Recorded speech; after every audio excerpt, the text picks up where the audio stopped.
Tema renungan firman Tuhan untuk renungan hari ini adalah menjadi penjaga kebenaran di tengah kebohongan. Ayat Alkitab yang kita baca sesuai bacaan Sabda Bina Umat GPIB hari ini adalah dari Yehezkiel 3 ayat 1 sampai ayat 11 yang berbunyi sebagai berikut. Firman-Nya kepadaku, hai anak manusia, makanlah apa yang engkau lihat di sini, makanlah gulungan kitab ini dan pergilah, berbicaralah kepada kaum Israel. Maka kubukalah mulutku, dan diberikannya gulungan kitab itu untuk kumakan. Lalu firman-Nya kepadaku, hai anak manusia, makanlah gulungan kitab yang kuberikan ini kepadamu, dan isilah perutmu dengan itu. Lalu aku memakannya dan rasanya manis seperti madu dalam mulutku. Firman-Nya kepadaku, hai anak manusia, mari, pergilah dan temuilah kaum Israel, dan sampaikanlah perkataan-perkataanku kepada mereka. Sebab engkau tidak diutus kepada suatu bangsa yang berbahasa asing, dan yang berat lidah, tetapi kepada kaum Israel. Bukan kepada banyak bangsa-bangsa yang berbahasa asing dan yang berat lidah, yang engkau tidak mengerti bahasanya. Sekiranya aku mengutus engkau kepada bangsa yang demikian, mereka akan mendengarkan engkau. Akan tetapi kaum Israel tidak mau mendengarkan engkau, sebab mereka tidak mau mendengarkan aku, karena seluruh kaum Israel berkepala batu dan bertegar hati. Lihat, aku meneguhkan hatimu melawan mereka yang berkepala batu dan membajakan semangatmu melawan ketegaran hati mereka. Seperti batu intan, yang lebih keras daripada batu, kuteguhkan hatimu. Janganlah takut kepada mereka, dan janganlah gentar melihat mukanya, sebab mereka adalah kaum pemberontak. Selanjutnya firman-Nya kepadaku, hai anak manusia, perhatikanlah segala perkataanku, yang akan kufirmankan kepadamu, dan berikanlah telingamu kepadanya. Mari, pergilah dan temuilah orang-orang buangan, teman sebangsamu, berbicaralah kepada mereka dan katakanlah, beginilah firman Tuhan Allah, baik mereka mau mendengarkan atau tidak. Demikian pembacaan Alkitab. Haleluya. Apa isi firman Tuhan ini, dan tentang apa? Bagian dari Yehezkiel 3, ayat 1 sampai ayat 11, menggambarkan suatu penglihatan, di mana Nabi Yehezkiel ditunjuk sebagai penjaga Israel. Dalam peran ini, dia bertanggung jawab untuk memperingatkan orang-orang tentang bahaya yang akan datang, dan memanggil mereka untuk bertobat. Penggambaran seorang penjaga umat, sangatlah kuat dalam konteks ini, karena menekankan pentingnya waspada dan memperhatikan kebutuhan orang lain. Hal ini terutama berlaku di masa-masa sulit, ketika godaan untuk tetap diam, atau menutup-nutupi kebenaran, bisa sangat kuat.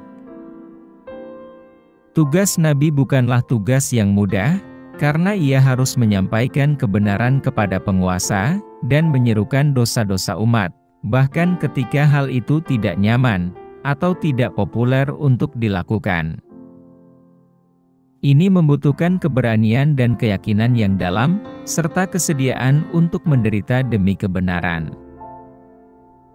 Perikop ini juga mengingatkan kita bahwa, berbicara tentang kebenaran bukan hanya soal kata-kata, tetapi juga tindakan.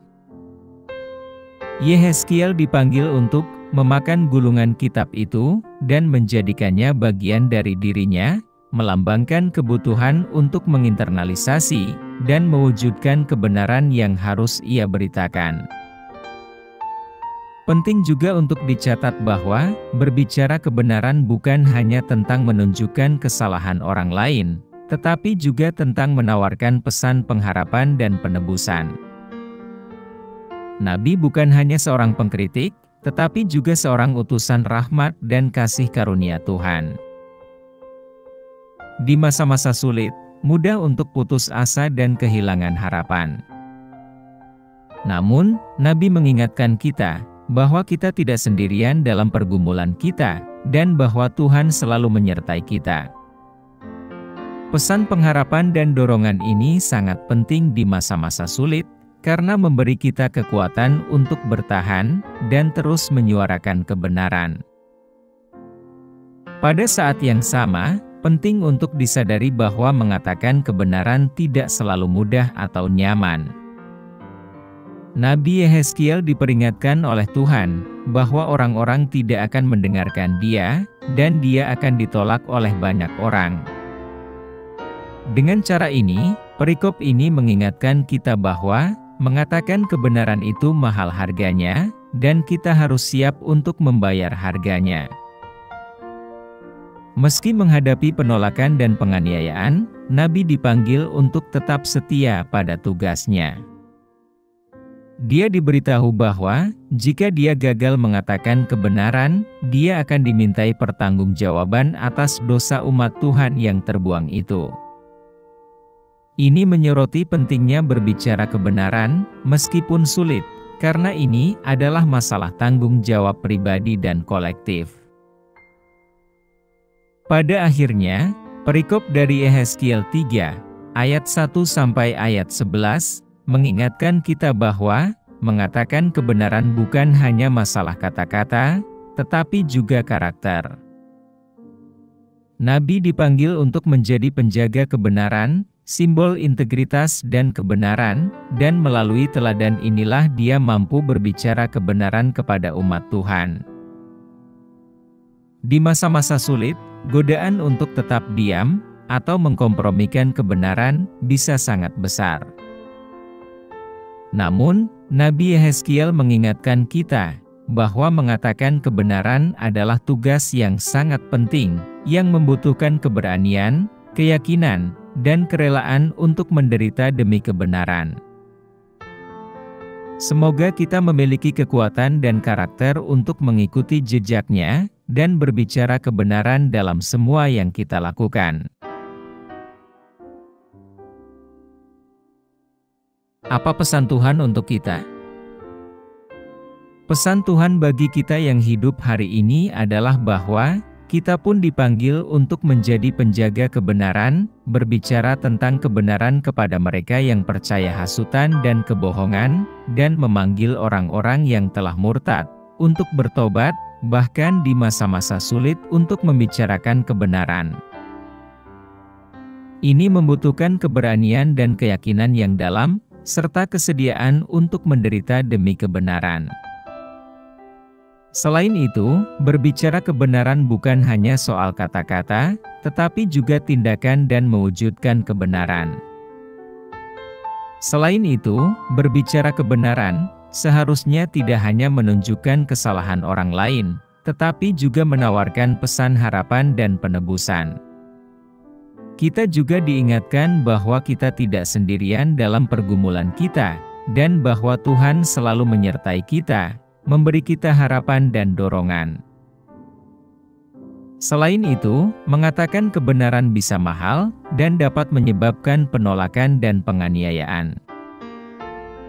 Namun, kita dipanggil untuk tetap setia pada tugas ini, karena ini adalah masalah tanggung jawab pribadi dan kolektif. Dan akhirnya, berbicara kebenaran bukan hanya masalah kata-kata, tetapi juga karakter, dan kita dipanggil untuk menjadi simbol integritas dan kebenaran. Apa yang harus kita terapkan dalam kehidupan kita? Kita harus berusaha untuk terus mengatakan kebenaran dalam segala situasi, bahkan ketika tidak nyaman atau tidak populer untuk melakukannya. Ini membutuhkan keberanian dan keyakinan. Kita harus menjadikan kebenaran sebagai bagian dari diri kita sendiri, dengan menginternalisasikannya, dan mewujudkannya dalam tindakan dan perilaku kita. Kita seharusnya tidak hanya menunjukkan kesalahan orang lain, tetapi juga menawarkan pesan pengharapan dan penebusan melalui kasih karunia dan kemurahan Allah. Sebagai seorang penjaga, kita harus waspada dan memperhatikan kebutuhan orang lain, dan siap untuk mengatakan kebenaran saat dibutuhkan. Kita harus rela menderita demi kebenaran, menyadari bahwa mengatakan kebenaran bisa mahal harganya.